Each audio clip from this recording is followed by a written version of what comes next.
पूज्य आचार्य विशेष मुनि शरण जी, हमारी मुख्य अतिथि परम आदरणीय प्रोफेसर सदानंद प्रसाद गुप्त जी, कार्यकारी अध्यक्ष उत्तर प्रदेश हिंदी संस्थान, यहाँ पर उपस्थित सभी विद्वज्जन, देवियों और सज्जनों, परिचित हैं। डीडी कहेंगे तो जल्दी जान जाएंगे आप। ऐसे देश दीपक मिश्र जी, ये अपने को डीडी कहलाना पसंद करते हैं। आज जिन्होंने अपनी वाणी से, अपनी कविता से और अपने स्वर से कार्यक्रम का शुभारंभ किया, कवयित्री डॉक्टर राधा पांडे जी, जिनका विद्यार्थी रहकर मैं अपने को बहुत पुलकित, बहुत प्रमुदित पाता हूँ। परम आदरणीय डॉक्टर जनार्दन उपाध्याय जी, परम आदरणीय डॉक्टर अनुराग मिश्र जी, डॉक्टर परेश पांडे जी। मैं ये जरूर कहता हूँ कि विद्यार्थी रह करके, जिनके समीप रह करके, जिनके साथ बैठ करके, जिनसे पढ़ करके, जिनसे चर्चा करके मैं अपने को समृद्ध करता रहा हूँ और अभी भी मुझे फिर वहीं जाना पड़ता है बात करने के लिए। ये अयोध्या है और यहाँ जो लोग उपस्थित हैं वे सब वक्ता ही हैं। बहुत संस्कार और आध्यात्मिक ऊर्जा से समृद्ध किया। ऐसे बराबर हम लोग जिनका स्मरण करते हैं, परम श्रद्धेय श्री आमिल जी, जिनकी कृपा अदीप साहब को भी प्राप्त रही है और जिनके परम प्रिय शिष्य दोनों हमारे साथ यहाँ उपस्थित हैं, साहित्य भूषण श्री प्रमोद कांत मिश्र जी और उत्तर प्रदेश शासन में अपनी सेवा दे रहे डॉक्टर संजय मालवीय जी। आप दोनों अदीप साहब के बहुत अंतरंग तो हैं ही, अमिल जी के परम कृपा पात्र रहे हैं और साहित्यिक, सांस्कृतिक, आध्यात्मिक जीवन के प्रति आपका जो समर्पण है वो बात हम सबके लिए महत्वपूर्ण है। और दूर छिप कर बैठे हुए राम प्रकाश तिवारी जी, एक बहुत रोचक बात है, प्रोफेसर गुप्त जी ने इतना विस्तार विषय को दिया है कि मैं उसी में घूम कर रह गया हूँ कि मैं कहाँ से शुरू करूँ और कहाँ से निकलूँ।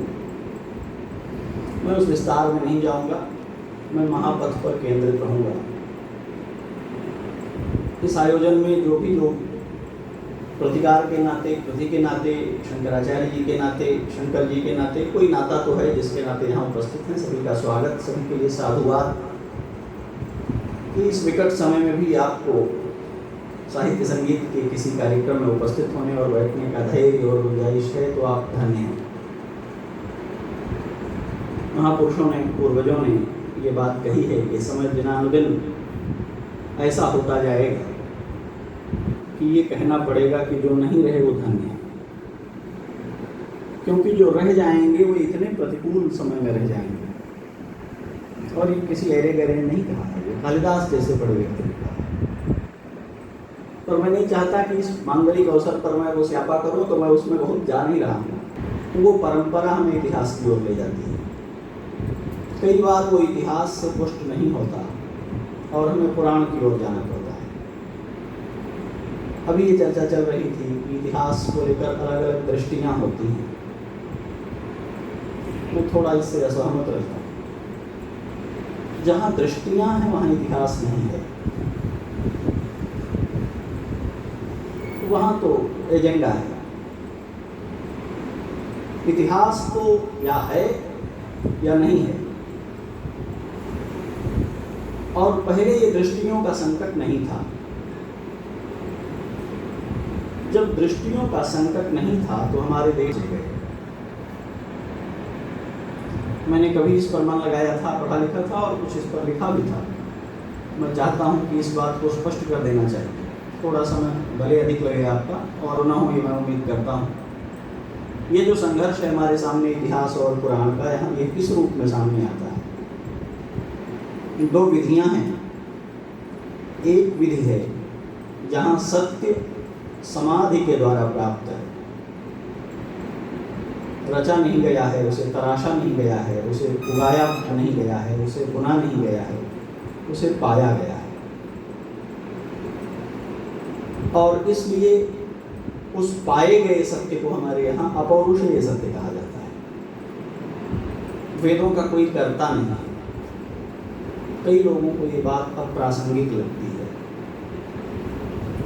हम ये कह सकते हैं कि गुरुत्वाकर्षण के सिद्धांत को प्रतिपादित करने वाले वैज्ञानिक का नाम अमुक है, तो उसमें बहुत भ्रम है, इसलिए मैं उसका नाम ही नहीं लेना चाह रहा हूँ।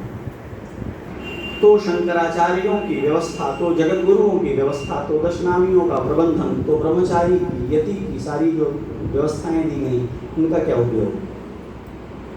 कोई भी जीवन, हमारे यहाँ भारतीय धर्मशास्त्रों की और संपूर्ण भारतीय मनीषा की जो सबसे बड़ी देन है, वो छलांग लगाकर निवृत्त होने की नहीं है, प्रवृत्ति से निवृत्त होने की है।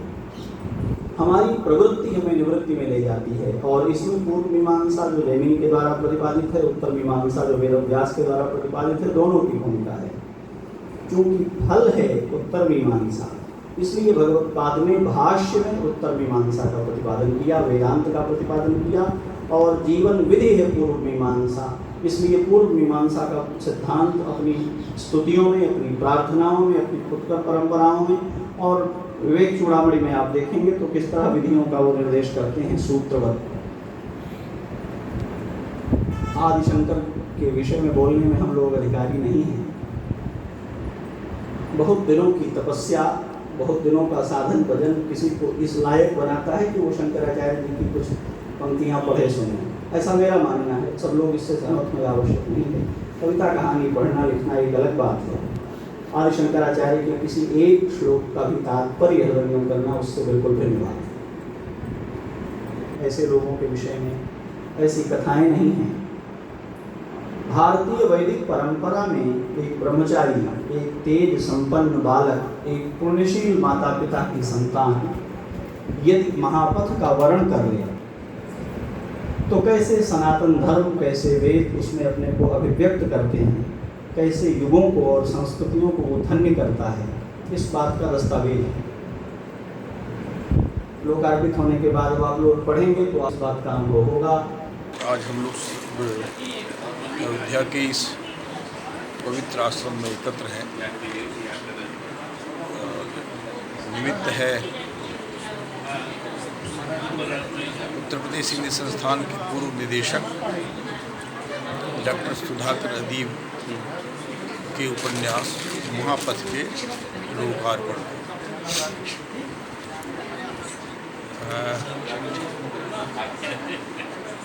महापथ आदि शंकराचार्य के व्यक्तित्व पर केंद्रित बहुत ही महत्वपूर्ण उपन्यास है, जिसमें उन्होंने शंकराचार्य के जन्म से लेकर उनके निर्वाण तक की कथा को इसमें पिरोया है। उनकी जो ऊर्ध्व की ओर यात्रा है, उस यात्रा जो सांस्कृतिक भी है, जो आध्यात्मिक यात्रा है, उस यात्रा का निरूपण किया है। आदि शंकराचार्य का व्यक्तित्व कई अर्थों में विशिष्ट और महान है। बहुत ही कम आयु पाने के बावजूद उन्होंने असंभव कार्य कर दिखाया हमारी, और संसार के सनातन धर्म के उद्धार का सबसे बड़ा कार्य शंकराचार्य के द्वारा संपादित है।